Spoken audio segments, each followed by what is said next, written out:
নমস্কার বন্ধুরা, আমি নির্ভীত মনের তরফ থেকে দোলন সুতপা। আজকে বহুদিন বাদে সেই প্রথম নির্ভীত মনের একটা অনুষ্ঠান নিয়ে এসেছিলাম, যখন তখন একটা আপনাদের কাছে জানিয়েছিলাম। আবার এলাম নতুন আরেকটা সংযোজন নিয়ে নির্ভীত মনের। আপনারা তো সাংস্কৃতিক অনুষ্ঠান, আমাদের বার্ষিক যে অনুষ্ঠানের বিভিন্ন পর্বের ঝলক আপনারা দেখছেন, মন্তব্য করছেন, প্রচুর ভিউয়ার্স হয়েছে, সাবস্ক্রাইবারও অনেক হয়েছে। এবার নতুন কিছু আনার কথা ভেবেছি, সেটা হচ্ছে শ্রুতি নাটক। তো এই শ্রুতি নাটকতে যাওয়ার আগে কিছু কথা বলি।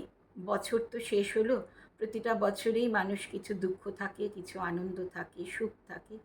যে দুঃখগুলো থাকে সেগুলোকে যদি আমরা পাশে সরাই, ছোট ছোট মান অভিমানগুলোকে যদি আমরা ত্যাগ করতে পারি, এবং হয়তো দেখব যে এতই সূক্ষ্ম সেটা, যেটা নিয়ে আমি মান অভিমান করছি সেটা করার মতো নয়, সেগুলোকে সরিয়ে রেখে ছোট ছোট সুখ আনন্দগুলোকে যদি জীবনে বেছে নিতে পারি, তাহলে কিন্তু বাঁচার একটা আনন্দ থাকে।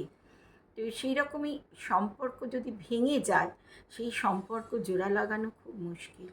জীবন তো শেষ হয়ে যাচ্ছে, যে সম্পর্কটা একটা অত্যন্ত প্রিয় ছিল, সেই সম্পর্কটা হয়তো একটা সামান্য ভুল বোঝাবুঝির জন্য নষ্ট হয়ে গেল, প্রিয় বন্ধুটা সরে গেল। সম্পর্ক কি শুধু পরিবারের মধ্যে, আমার এক্সটেন্ডেড ফ্যামিলির মধ্যে, সহকর্মীদের মধ্যে, আমাদের যেমন সাংস্কৃতিক জগৎ আছে সেখানে, পাড়া প্রতিবেশীর মধ্যে, আপনি রাস্তাঘাটে চলতে ফিরতেও সম্পর্ক থাকে।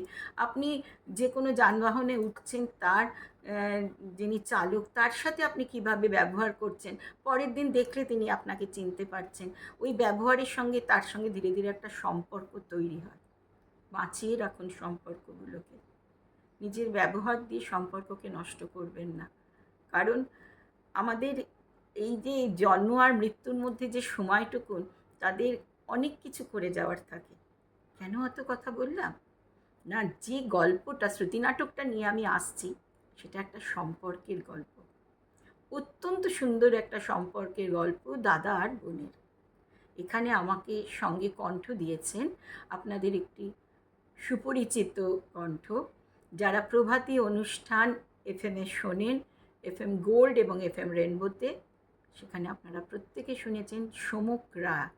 সমুক রায়ের কণ্ঠ, সেই সমুক রায় আমার সাথে শ্রুতি নাটকে আছেন।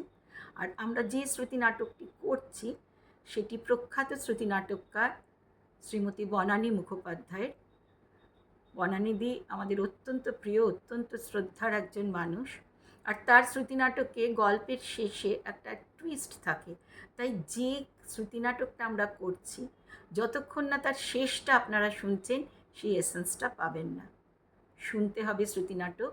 আমাদের ছাত্রছাত্রীদের আবৃত্তি, তারাও শ্রুতি নাটক করবে, সেগুলো আপনারা প্রত্যেকে শুনবেন, শুধু নয়, সেখানে মন্তব্য করবেন, ভালো মন্দ যা লেগেছে, যেরকম সাজেশন দেওয়ার থাকলেও কিন্তু অবশ্যই করবেন। আর সাবস্ক্রাইব করবেন, শুধু দেখলেই হবে না, শুনলেই হবে না, চ্যানেলটা সাবস্ক্রাইব করবেন, প্রয়োজনে লাইক করে দেবেন পছন্দ হলে পরে। আর আমাদের সাথে আপনারাও ভালো থাকবেন। অনেক ধন্যবাদ সকলকে।